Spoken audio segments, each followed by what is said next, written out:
coming, and yeah, it's an honor to be here and see so many friendly faces. So we'll just jump into it.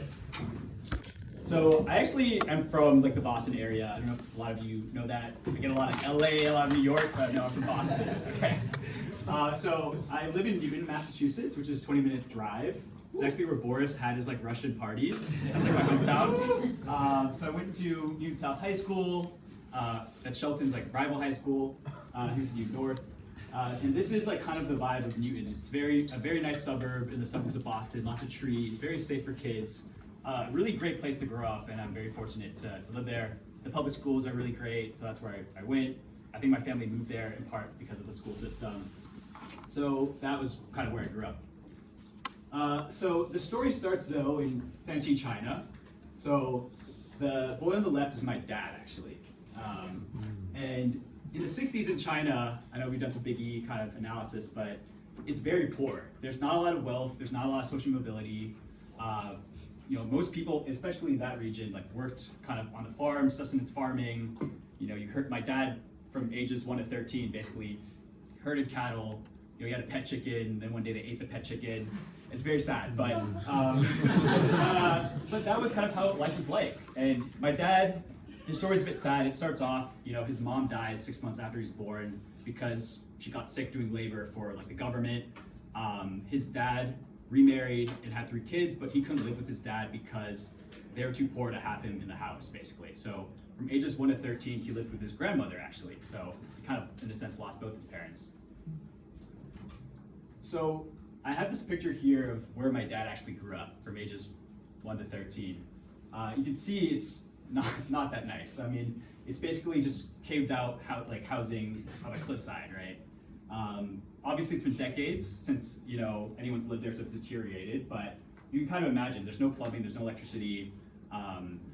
They basically had to make their own food, harvest their own food, and that's where my dad.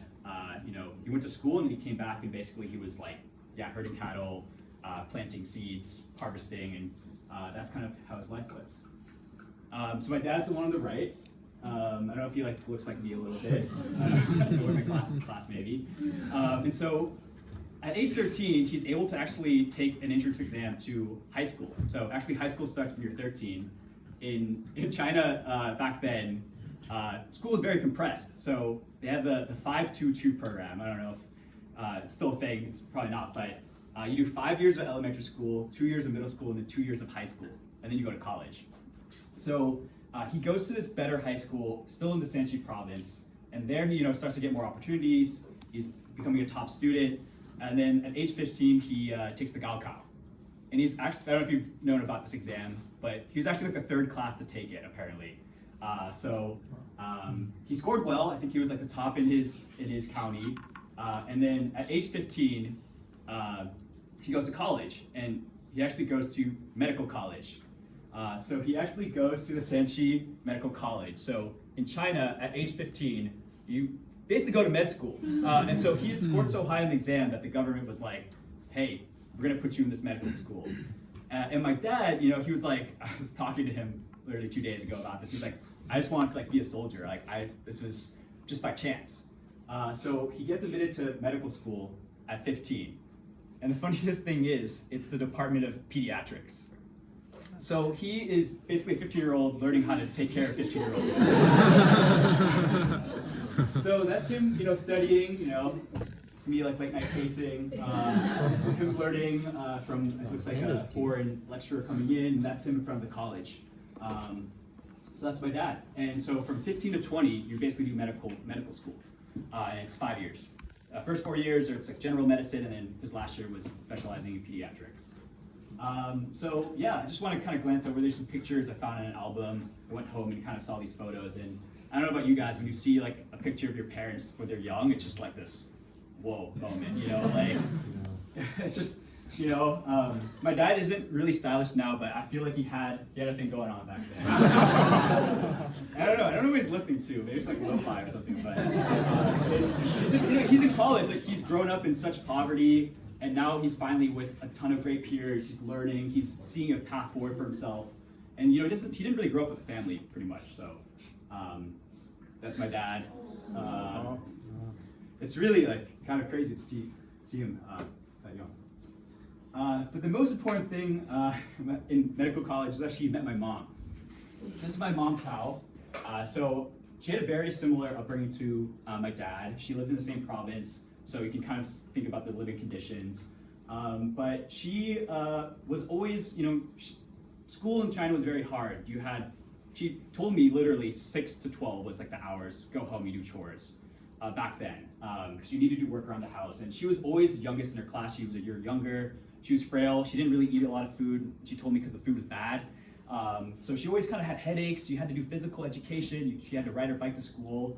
But despite that, she was always number one in her class, consistently in medical college. My dad was like, breaking top 10. She was number one. I think that's kind of how she got on his radar, maybe. That's my mom. One of the most brilliant people I've met, and so humble. So I think they had like a little photo shoot here. I don't know. So after graduating at 20, they start working, but they're not senior enough to actually be practicing. So they're doing research. They're working as assistants basically, but they have their MDs. Here's a picture of them. I think when they actually officially start dating, and similar, just to see your parents young and I guess in love. It's just I just looking through this book and I'm stare at it for 20 seconds, So just to see them so happy in China. So at 23, during their time in medical college, they have a lot of foreign lecturers from England, the US, and back then, China wasn't as open to the world. So they were basically being exposed to all new practices, science, in the medical fields. And that really inspired them. My dad met a lecturer from the US called Eunice, who kind of took him under her wing and kind of told him about opportunities for PhD programs abroad. So on the left there is actually Leeds, England, and the right there is New York. So my mom went to Leeds University to do her PhD, and my dad went to, I think, Albany College, and then later transferred to Columbia. So it's kind of funny if the next part of the story is they actually both transferred to finish their PhD at Johns Hopkins. And so really great program. And it's just, I think it's funny because there's a chance that they would have moved to England and I would have been, British or something. So, I don't know. That would be kind of nice. Julia knows. But no, they moved to Johns Hopkins, Baltimore. So that's where my sibling Ezra was born. And just a quick aside, not really a quick aside, it's actually a big point. On the right-hand side, I'm sure most of you know this photo. It's a Tiananmen Square massacre where students were murdered. It's quite sad, but my dad and my mom were studying in the US at that time, and the US government actually, in response to this, granted them citizenship, green cards, just as a way to kind of make sure that they didn't have to return to maybe a troubling situation, that they could stay here and be safe. And that was pretty crazy because they actually were planning to move back to China, but this was kind of by a fate that they had this happen. So then my parents moved to Florida, and yeah, this is baby me. And my dad was doing his residency at University of Florida. My mom was doing research at the University of Florida. I think I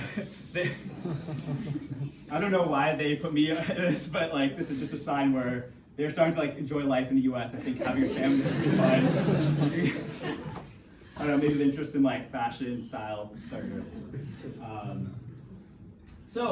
This is kind of a random assortment of pictures, but at University of Florida, so that's where I was born, in Gainesville, Florida. So I'm a Florida man, not really, but. One day I remember asking my dad, why am I named Albert? And so I don't know if any of you are familiar with University of Florida, but their mascot is actually Albert the alligator. So I'm like, Dad, what's going on with that? And he's like, Albert, there's actually such a beautiful story, by the river by our house, we saw an alligator a few days before you were born. And I think the name Albert's pretty popular in that town because this college is so important to that town. So, Albert, alligator, saw the alligator, okay, we're gonna name you Albert. I'm like, okay. So what's funny is, my Chinese name, my legal name is Albert, my Chinese name is Jiang, so Wu Jiang, and Jiang means river, actually, in Chinese. So my middle name is actually River, so my full name is Albert River Wu. And when I asked him why my middle name is River, he said, well, where do alligators live? I had teachers who thought my parents were hippies, seriously. In another world, I would have went by river, and I don't know if I would have been a different person. But, so yeah, I just want to. So after my dad finishes his residency, my family moves to Boston. Actually, my mom, in her time at University of Florida, actually gets 2 papers published in scientific journals, which is pretty impressive. And so that gains her entry to a residency at Brigham Women's Hospital, which is one of the best hospitals in the country, actually. So she's just someone who is just so brilliant and humble, and she actually was, she does a really great job at her residency, and the staff actually want her to stay on as like a lecturer. She's been doing such a great job in teaching her peers, but she decides to go into practice and kind of forego the prestige, the ability to get more publications, just because she would want to finally just be able to make money for my family, basically, and provide a lifestyle that she couldn't have. So I think that's something that I always just admire. And I want to tell another story about how when she was in the University of Florida, she actually, being published, it's a pretty big feat, and there was a whole like gala basically for a award ceremony, and she actually didn't go, even though it was kind of to celebrate her. At the end, there's a big ceremony because the ticket was $10, and she would rather have used that money to buy my sibling clothes. So it just shows like what she prioritized, and I'm really grateful for that. And just more photos, and I think my mom has just instilled such unconditional love, and she's a very driven person, but I think her love for her children has just always been the #1 priority and shown through, and I think that's something that I'm so grateful to have had. My dad, he became a pediatrician. My mom became a pathologist, so she actually does like research on like diseases and cells. My dad's a pediatrician, so despite becoming kind of the head of the office, being really well known, he saw like basically all my friends growing up, which is a bit awkward, but he didn't tell me anything, but he's super like I'm gonna try to bring him to class. He's a super outgoing, fun guy. Like both my parents speak fluent English, but despite that, I was talking to him a few nights ago about moving to America, and just some overlap with some things people said previously. He didn't quite feel like he'd ever become American. Even after living in America for more time than in China, he still feels a bit of this otherness. I was kind of asking him questions. I could see him getting emotional about this, and we never really had that conversation. And I think it just shows that the sacrifice that he made, and that bravery to leave his family and completely come to create change, thinking about where he came from. I don't know if you guys you have seen Lord of the Rings, but when they're in the Shire and it's like the countryside and the very nostalgic music, my dad like cries. He's like, I cry every time because it reminds him of his childhood back home. So that's my dad. So I know some of you guys are familiar with Blue Cross Blue Shield. I think we're all on that. So, funnily enough, somehow Blue Cross Blue Shield got a photo of my family at a picnic. So, all of a sudden, like, our family is just blasted on, like, subways, pamphlets, billboards, and I was asking my mom, like, how do they do that? It's like, we still don't know. I don't know, like, just like the face of it. But I think this is a symbolic thing, I think, where it's just, my parents came to America, and, I think their dream was to have a family, and have a loving family. And I think this photo really shows that, we're just a happy family. And I think that's something that I'm really happy that they were able to have. So this is my family now. Everyone's in good health. I'm 20 minutes away from them, which is really nice.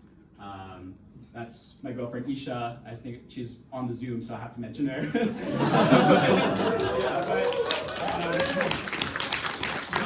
I have this picture up because it just shows that like they started off in a place that was so closed off, and there wasn't particularly a lot of hope. And through hard work, resilience, bravery, they were able to come and become doctors, and honestly they afford a lifestyle that allowed them to travel the world to provide for me and my sibling.